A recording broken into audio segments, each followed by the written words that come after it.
नांदेडच्या जतीनला त्याचा आर्थिक उद्दिष्ट साध्य करण्यासाठी खूप जास्त जोखीम घ्यायची नाहीये आणि त्याला त्याच्या पोर्टफोलिओमध्ये चांगलं रिटर्न देखील हवा आहे।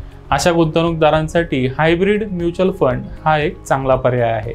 जर तुम्हाला डेट फंडपेक्षा चांगला रिटर्न पाहिजे असेल आणि इक्विटी फंडपेक्षा कमी जोखीम घ्यायची असेल तर हायब्रिड म्युच्युअल फंड हा योग्य पर्याय आहे।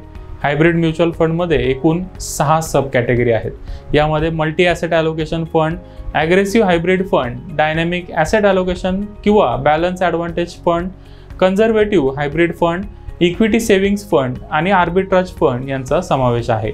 ॲग्रेसिव्ह फंड इतर 5 हायब्रिड फंडपेक्षा चांगला रिटर्न देतात असं ऐतिहासिक आकडेवारीतून लक्षात येतं। 27 ऑक्टोबर 2023 पर्यंतच्या आकडेवारीनुसार ॲग्रेसिव्ह हायब्रिड फंडने गेल्या 3 वर्षात सरासरी 17%, 5 वर्षात 13% आणि 10 वर्षात 13.4% रिटर्न दिला आहे। पण हे ॲग्रेसिव्ह हायब्रिड फंड्स चांगली कामगिरी का करतात ते समजून घेणं महत्त्वाचं आहे। त्यासाठी ॲग्रेसिव्ह हायब्रिड फंड म्हणजे काय ते जाणून घ्यायला पाहिजे। सेबीच्या मार्गदर्शक तत्वानुसार ॲग्रेसिव्ह हायब्रिड फंड त्यांच्या मालमत्तेपैकी 65% ते 80% रक्कम इक्विटी आणि इक्विटी संबंधित ॲसेट्समध्ये गुंतवतात, तर 20 ते 35% रक्कम डेटमध्ये गुंतवली जाते।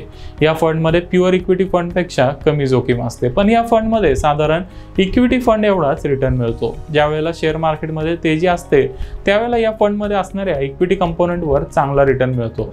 तसेच ज्यावेळेला शेअर मार्केटमध्ये घसरण होते त्यावेळेला डेट गुंतवणूक या फंडला स्थिर ठेवते। आता या फंडवर टॅक्सेशनचे नियम कसे आहेत ते जाणून घेऊया। Aggressive hybrid fund equity fund मानले जातात, म्हणून त्यावर इक्विटी फंड प्रमाणेच टॅक्स आकारला जातो। 1 वर्षाच्या आत युनिट्स रिडीम केले तर रिटर्नवर 15% short term capital gain tax भरावा लागतो।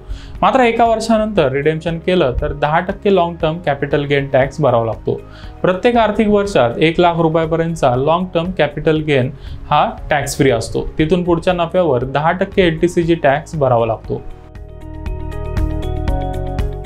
रिस्क आणि रिटर्नचा विचार करता गुंतवणूकदारांनी ॲग्रेसिव्ह हायब्रिड फंडमध्ये गुंतवणूक करावी का हा सगळ्यात महत्त्वाचा प्रश्न आहे।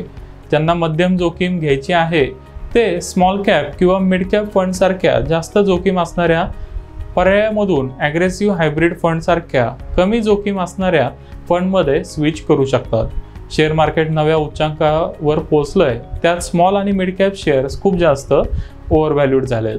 अशा परिस्थितीत ज्यांना म्युच्युअल फंडमध्ये गुंतवणूक चालू करायची आहे त्यांच्यासाठी ॲग्रेसिव्ह हायब्रिड फंड हा नक्कीच चांगला पर्याय आहे।